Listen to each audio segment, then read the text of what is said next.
Pada video kali ini saya akan membahas tentang pemodelan karakteristik longitudinal ban, yaitu slip dan skid, masih dengan menggunakan Julien's Theory seperti yang kita bahas di video-video sebelumnya, tetapi bedanya dalam kasus ini itu kita bahas tentang Julian Theory yang disederhanakan, atau dalam bahasa Inggrisnya disebut dengan Simplified Julien's Theory.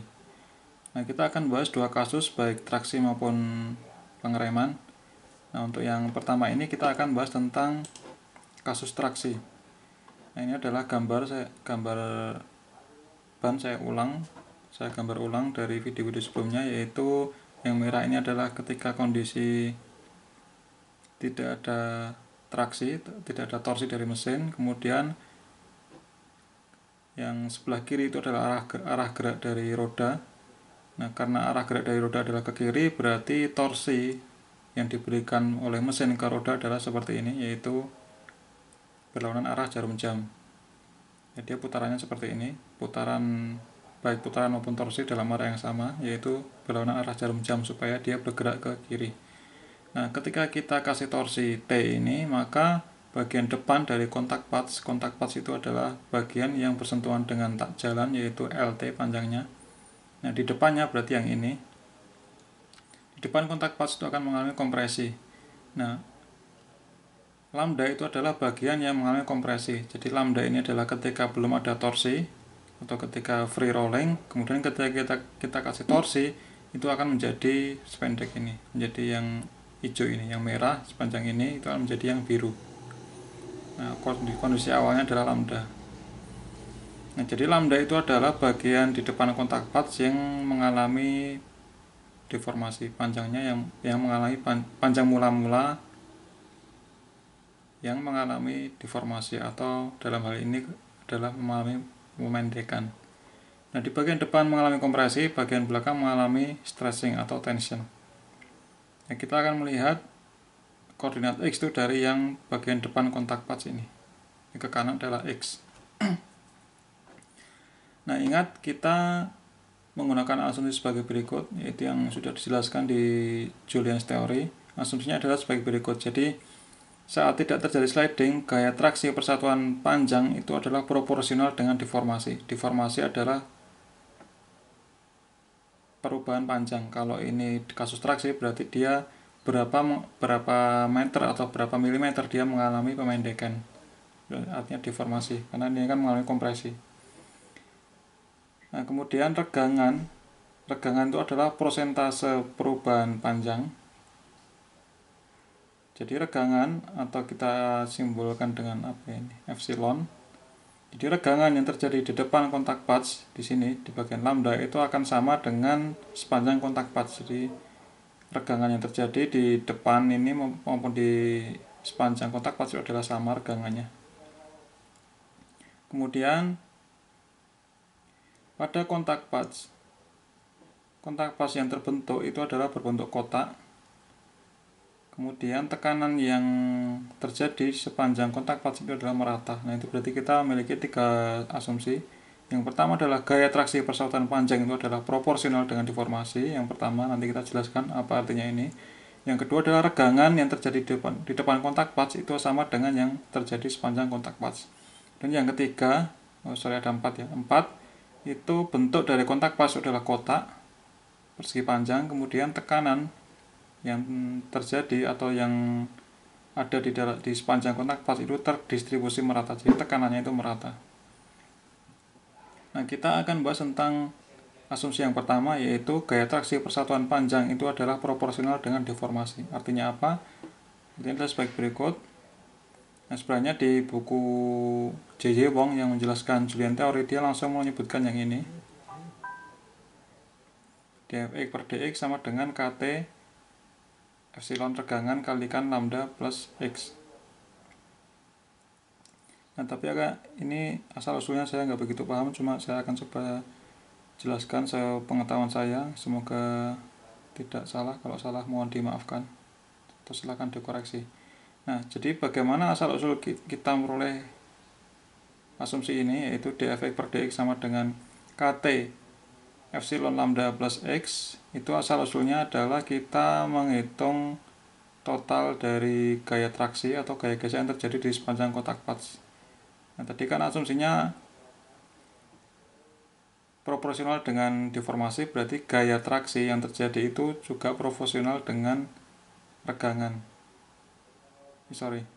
Gaya traksi persatuan panjang itu proporsional dengan deformasi. Jadi gaya traksi yang terjadi sepanjang kontak pas itu adalah proporsional KT kalikan deformasi. Deformasi adalah regangan kalikan panjangnya, panjang awalnya, yaitu lambda ditambah dengan LT kalikan regangan, itu berarti dia akan deformasi. KT kalikan deformasi itu berarti menunjukkan proporsional dengan deformasi. Nah, tetapi kita pengen menghitung di seluruh kontak pas, yaitu LT, sehingga kita kalikan dengan LT. Nah, kalau LT itu panjang kontak pas. Kalau kita pindah ke sini, yaitu menjadi Fx per LT, itu sama dengan KT kalikan regangan kalikan panjang mula-mula, yaitu lambda ditambah dengan LT. Nah, Fx dibagi dengan LT itu kita bisa tuliskan dfx per dt, dfx per dx. Kan LT kan panjang kontak pas. Berarti kalau kita bagi ini, kita bisa tuliskan secara matematik, yaitu dfx per dx sama dengan KT E lambda plus, karena ini merupakan dx ya, ini kita jadikan x karena kita hitung dari sini x. Seperti itulah kira-kira, saya nggak begitu paham maksudnya. Yang jelas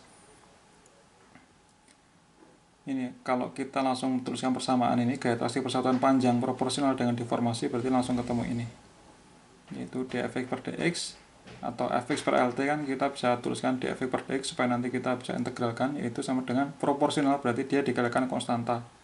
Proporsional itu konstanta terhadap deformasi adalah regangan kalikan panjang awalnya, yaitu lambda tambah x.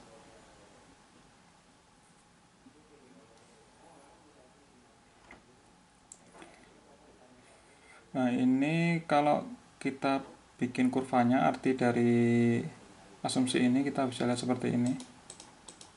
Jadi arti dari gaya traksi persatuan panjang adalah proporsional dengan panjang. Jadi gaya traksi persatuan panjang adalah proporsional dengan panjangnya, berarti kurvanya seperti ini. Gaya traksi persatuan panjang adalah fx dibagi dengan fx proporsional dengan deformasi. Ini deformasi ini, dengan panjang deformasi artinya.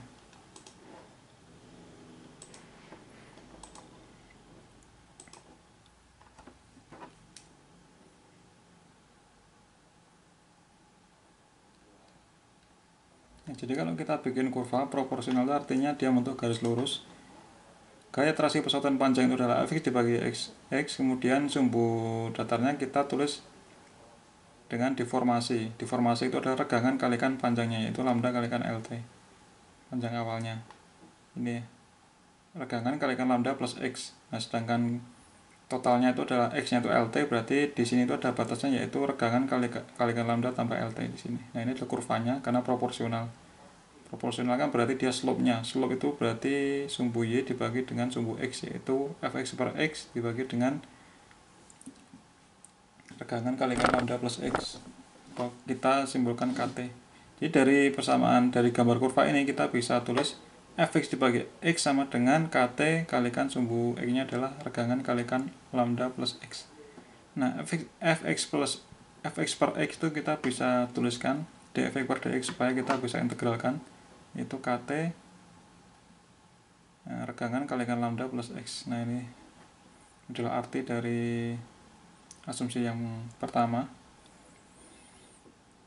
Nah, deformasi itu kan dia berarti berapa dia memanjang dan berapa dia memendek dalam satuan meter, dalam satuan panjang. Nah, itu adalah arti dari asumsi yang pertama, yaitu bahwa gaya traksi persatuan panjang itu adalah proporsional dengan panjang deformasi. Adalah gaya traksi persatuan panjang, ini adalah deformasinya. Nah, itulah kira-kira artinya, saya nggak tahu secara pastinya. Nah, sehingga kita bisa peroleh persamaan asumsinya itu adalah sebagai berikut, yaitu dfx per dx sama dengan kt regangan kalikan lambda plus x. Nah, ini adalah persamaan yang digunakan oleh original Julien's theory. Nah, kenyataannya untuk memperoleh nilai lambda itu sangat susah. Jadi untuk memperoleh nilai lambda, eksperimen untuk memperoleh nilai lambda itu susah, sehingga kita bisa simpelkan, kita bisa sederhanakan persamaan asumsi yang dilakukan oleh Julian theory itu dengan menganggap bahwa lambdanya itu sama dengan 0. Di lambda ini kita tidak hitung, kita sama dengan 0. Nah, dengan asumsi itu atau dengan penyederhanaan seperti itu, kita bisa mengubah persamaan yang awalnya ini itu menjadi ini, dfx per dx sama dengan kt regangan kalikan 0 plus x, jadi regangan kalikan x. Nah, sehingga kita bisa menghitung seluruh gaya traksi yang terjadi di seluruh kontak pas itu dengan mengintegralkan, yaitu integral dfx sama dengan integral dari 0 sampai lt, karena panjangnya adalah lt kalikan kt. Nah, regangan itu kan sama dengan i. Ini sudah kita bahas di video-video sebelumnya, bahwa regangan itu sama dengan slip kalikan x kalikan dx. Nah, dari integral ini kita bisa peroleh bahwa fx sama dengan gaya traksi totalnya itu adalah kt kalikan i kalikan setengah x kuadrat. Ini ya, integralnya x kan setengah x kuadrat dengan batas dari 0 sampai dengan lt. X-nya itu dari 0 sampai dengan lt, sehingga gaya traksinya itu kita bisa rumuskan kt lt kuadrat per 2 kalikan i. Nah, ini adalah persamaannya, persamaan untuk yang adjacent region, yaitu asumsinya kan yang tadi asumsi yang ini itu kan tidak, gaya traksi persatuan panjang proporsional terhadap deformasi itu kan dia asumsinya ketika tidak terjadi sliding. Nah, dengan demikian ketika tidak terjadi sliding itu akan kita bisa simpulkan ini adalah konstanta semua, sehingga menjadi konstanta CI kita namakan dengan CI kalikan I. Jadi masih linear karena tadi kan terjadi asumsinya kan juga proporsional, sehingga gaya traksi kan pada kondisi belum terjadi sliding itu linear, yaitu CI kalikan I, di mana CI adalah KT LT kuadrat per 2, dan ini dinamakan dengan longitudinal stiffness. Nah, persamaan ini berlaku untuk kondisi ketika tidak terjadi sliding sesuai dengan asumsi tadi. Nah, sekarang kita bahas kapan dia mulai terjadi sliding. Nah, bagian kontak pas itu mulai terjadi sliding jika gaya geseknya itu lebih besar atau sama dengan gaya gesek maksimalnya. Gaya traksinya, atau bukan gaya traksi itu lebih besar, ini sesuai dengan prinsip gaya gesek dasar ya. Jadi ketika gaya dorongnya itu lebih besar atau sama dengan gaya gesek maksimalnya, yaitu mu p kalikan v, maka benda itu akan sliding atau bergerak. Jadi suatu benda itu bergerak ketika kita kasih gaya dorong fx itu lebih besar dari gaya gesek maksimalnya. Nah, maka itu akan sliding atau bergeser benda tersebut. Nah, sama dengan konsep tersebut kita bisa rumuskan bahwa bagian kontak pas itu akan mengalami sliding itu jika gaya traksinya itu lebih besar sama dengan gaya gesek maksimalnya, yaitu mu peak kalikan gaya normalnya. Nah, dengan demikian kondisi kritis itu terjadi saat gaya traksi itu sama dengan mu p kalikan gaya normal. Gaya traksinya sama dengan mu p kalikan gaya normal. Nah, ini kita turunkan baik sebelah kiri sama dengan maupun sebelah kanan sama dengan, sehingga menjadi dfx sama dengan mu p kalikan dv. Nah, kita ingat asumsi bahwa kontak pas itu berbentuk kotak dan tekanannya itu terdistribusi merata atau uniform. Yang biru ini adalah kontak pasnya berbentuk kotak, kemudian lebar tapak ban atau kontak pasnya itu adalah B, kemudian panjangnya adalah LT. Kita mengukur X dari sini, X nya 0 ke kanan adalah X. Nah, kemudian tekanannya kita simbolkan dengan P, itu tersebar merata di seluruh permukaan kontak pas ini. Adalah asumsinya. Dengan demikian kita bisa turunkan rumus dW nya. Nah, kita tahu bahwa rumus tekanan itu adalah sama dengan gaya dibagi dengan luas penampang. Gayanya itu artinya adalah gaya normal, berarti W per A. A-nya itu adalah B kalikan LT, sehingga P sama dengan W dibagi B kalikan LT, sehingga W-nya itu adalah, atau gaya normalnya itu adalah P B kalikan LT. Nah, kita turunkan bagi sebelah kiri sama dengan maupun sebelah kanan sama dengan, sehingga menjadi dW sama dengan PB turunan dari LT itu adalah dx. Nah, ini kita substitusi ke sini, sehingga menjadi KT dV kan sudah kita turunkan rumusnya, yaitu ini KT ini dV adalah KT EX dx, kan ini 0, sehingga dfx sama dengan KT epsilon kalikan x kalikan dx. Kita terus lagi di sini, KT epsilon kalikan X dx sama dengan mu P kalikan dw nya adalah PB dx. Nah dx nya kita bisa coret sehingga menjadi KT, karena regangan itu sama dengan I, kita bisa ganti KTI kalikan X sama dengan mu P kalikan P, mu peak kalikan P, tekanan kalikan B, itu lebar dari kontak patsnya. Nah ini kita kalikan LT bagi sebelah kiri sama dengan maupun sebelah kanan sama dengan, sehingga menjadi KTI X LT sama dengan mu P, mu peak, PB kalikan LT. Nah PB kalikan LT itu adalah gaya normalnya W, sehingga kita bisa substitusi ke sini, sehingga KTI X LT sama dengan mu P kalikan W. Nah, LT kita pindah di sebelah kanan sama dengan, sehingga menjadi KT I slip kalikan X sama dengan mu P mu peak kalikan W dibagi dengan LT. Nah ini adalah kondisi kritis. Nah kritisnya itu ada dua jenis, yaitu slip kritis yaitu IC atau panjang kritis yaitu LC. Nah ini kita bisa hitung dua jenis, yaitu slip kritis ataupun panjang kritis, I kritis maupun X kritis. X kritis kita namakan dengan LC. Nah persamaan kritisnya tadi kita tulis ulang, yaitu KTXI sama dengan mu peak kalikan gaya normal dibagi dengan LT. Nah untuk mencari panjang kritis berarti X kita ganti dengan LC, jadi KT LCI sama dengan mu P W per LT, sehingga panjang kritisnya itu adalah mu P W dibagi dengan KT LTI. Nah sekarang kita mau mencari slip kritis yaitu IC. Untuk mencari slip kritis IC berarti X kita ganti dengan LT, yaitu panjang total dari kontak patsnya, sehingga menjadi KT LT IC sama dengan mu P kalikan W dibagi dengan LT, sehingga IC nya adalah mu P kalikan W dibagi KT LT kuadrat. Kita kalikan 2 baik pembilang maupun penyebutnya, sehingga menjadi 2 mu P kalikan W dibagi dengan 2 KT LT kuadrat.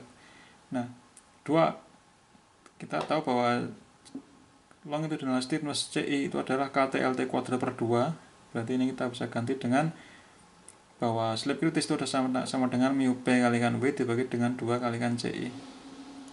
Nah kita sudah mengetahui panjang kritis dan slip kritisnya. Sekarang kita menghitung berapa gaya traksi pada kondisi kritis tersebut. Itu kita gunakan Fxc sama dengan CI kalikan IC. CI kalikan slip kritis. Slip kritisnya kita substitusi seperti ini.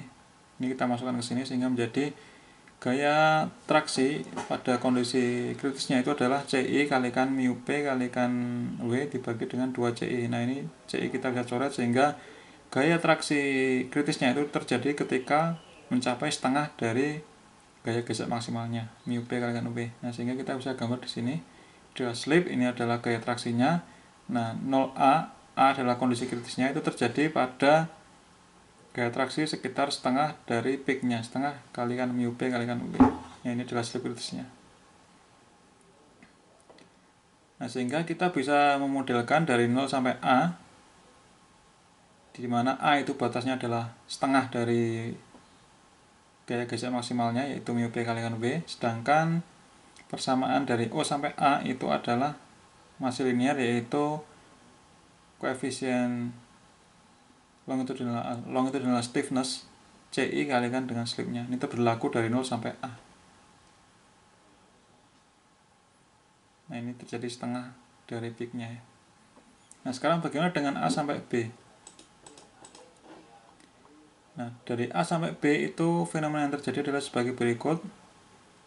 Jadi dari 0 sampai A itu kondisi masih full adhesion. Jadi ini kontak patsnya ya, kontak patsnya yang ini sebelah kiri itu adalah ke depan. Jadi dari 0 sampai A itu semuanya di adhesion region. Jadi awalnya ceritanya gini, 0 sampai A itu panjang LC nya itu melebihi dari LT. Awal-awal kita kasih gaya traksi, panjang LC itu di luar dari LT, sehingga seluruh kontak pas itu ada di adhesion region.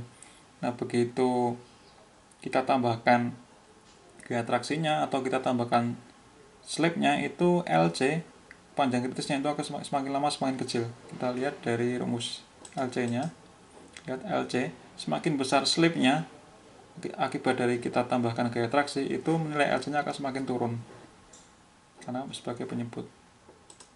Sehingga semakin kita tambahkan gaya traksinya semakin ke atas, berarti nilai LC-nya akan semakin turun, semakin turun, semakin turun, semakin turun. Nah, ketika dia pas, ketika LC itu sama dengan LT, panjang dari kritisnya itu sama dengan panjang kotak pas, dia ada di posisi A, dia di kritis, tetapi masih dalam kondisi adhesion region. Jadi adhesion region itu terjadi sepanjang LC.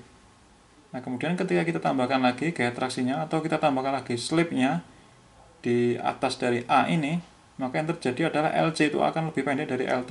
Jadi LC akan lebih pendek menuju ke depan. Nah, sehingga panjang LC itu yang adalah panjang yang terjadi adhesion. Nah, sisanya itu adalah terjadi sliding. Nah, kondisi seperti ini sebagai contoh, LC-nya itu ada di sekitar sini. LC ketika memendek terus di sini, berarti yang terjadi itu adalah di sini itu terjadi gaya gesek adhesion. Nah, sedangkan sisanya yaitu yang di sini itu terjadi sliding. Nah, dengan demikian dari kurva A sampai B itu akan ada dua gesekan, yaitu gesekan adhesi dan gesekan sliding, sehingga totalnya itu harus kita jumlahkan, yaitu gaya traksinya atau gaya gesek totalnya itu adalah gaya gesek akibat adhesi ditambah dengan gaya gesek akibat sliding.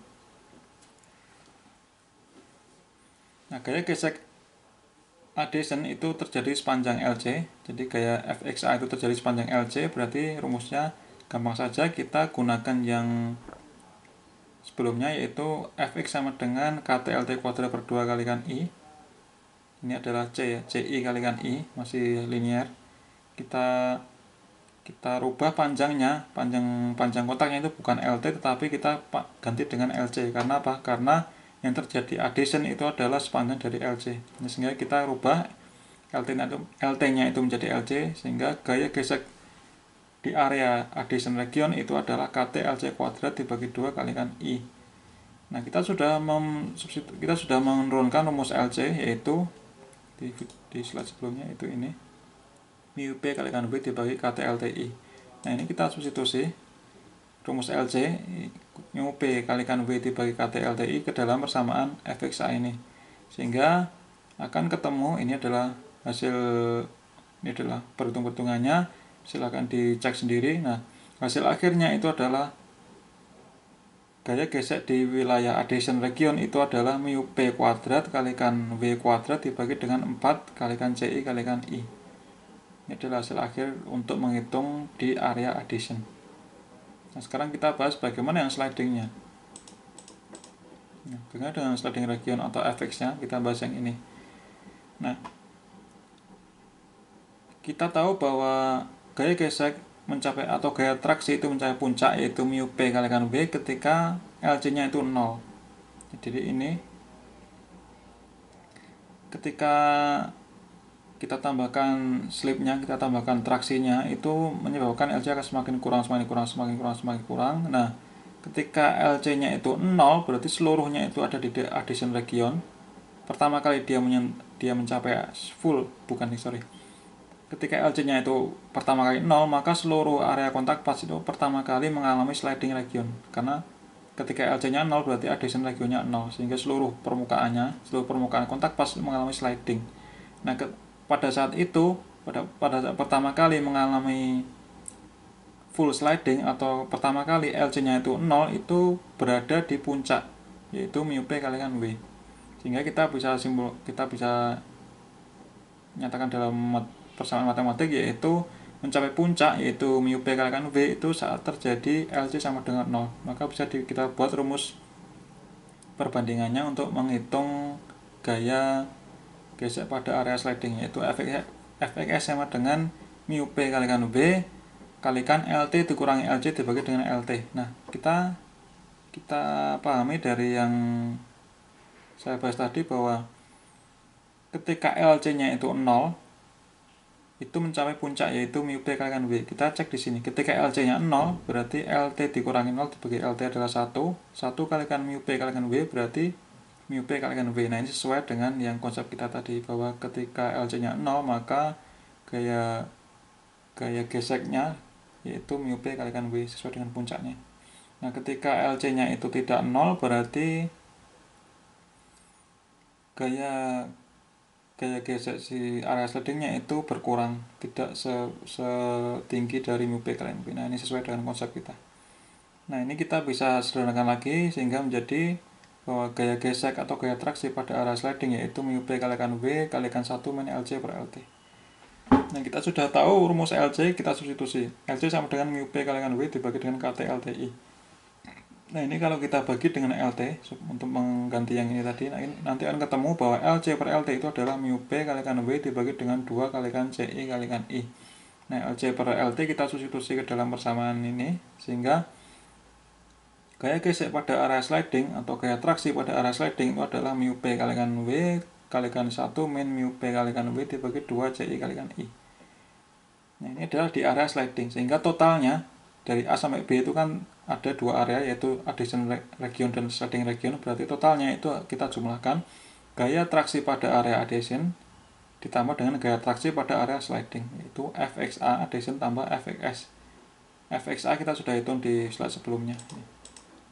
Fxa ini kita tambahkan dengan Fx ini. Nah, sehingga akan muncul seperti ini.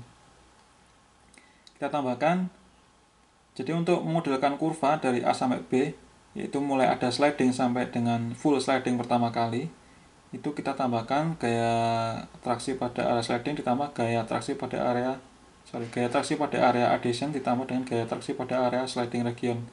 Nah, nanti akan ketemu ini hasil akhirnya untuk memodelkan dari A sampai B itu adalah mu P kalikan V kalikan dengan 1 min mu P kalikan V dibagi dengan 4 CI kalikan I. Ini adalah hasil akhir untuk memodelkan dari A sampai B. Nah, dari penjelasan yang panjang lebar tadi, saya coba simpulkan. Ini adalah kesimpulan pemodelan karakteristik slip dengan menggunakan simplified Julian theory. Nah, tujuan kita adalah memodelkan dari 0 sampai B, kita bagi menjadi dua, yaitu 0 sampai A, itu dimana terjadi adhesion region, terjadi gaya gesek adhesion. Nah, A sampai B itu adalah pada posisi kombinasi gabungan antara sliding dan adhesion, tetapi di bagian B ini dia terjadi pertama kali full sliding region. Berarti A itu terjadi pada slip kritis dan gaya traksi kritis, sedangkan di B itu adalah terjadi ketika terjadi pada slip IM dan terjadi pada gaya traksi yang maksimalnya. Nah, jangan lupa bahwa di gaya traksi kritisnya itu terjadi di setengah dari gaya gesek maksimalnya, yaitu setengah kalikan mu P kalikan V. Nah, dengan demikian kesimpulan dari simplified Julian theory untuk traksi adalah sebagai berikut. Dari 0 sampai A kita bisa modelkan dengan persamaan yang linear, yaitu Fx sama dengan CI kalikan I, di mana I adalah slip, CI adalah longitudinal stiffness, dirumuskan dengan KT LT kuadrat dibagi 2, di mana LT adalah panjang otak pas, kemudian KT adalah kekakuan dari karet per satuan, berarti satuannya Newton per meter kuadrat, jadi gaya persatuan luasnya. Kekakuan dalam bukan gaya per panjang, tapi gaya persatuan luas, itu adalah KT nya. Kemudian LC nya adalah ini, IC nya adalah ini. Efeknya adalah setengah mu P kalikan V. Itu dari 0 sampai A. Di 0 sampai A itu terjadi dari 0 sampai Fxc, dari 0 sampai Fxc ini 0 sampai setengah puncaknya ini. Kemudian rumus yang kita gunakan untuk menghubungkan antara gaya traksi dengan slip adalah ini, Fx sama dengan CI kalikan I. Ini adalah tambahannya saja. Nah, kemudian dari A sampai B kita bisa gunakan rumus Fx sama dengan mu P kalikan V kalikan 1 min mu P kalikan V dibagi 4 CI kalikan I. Sehingga kita bisa modelkan dari 0 sampai dengan B dengan menggunakan simplified Julian theory.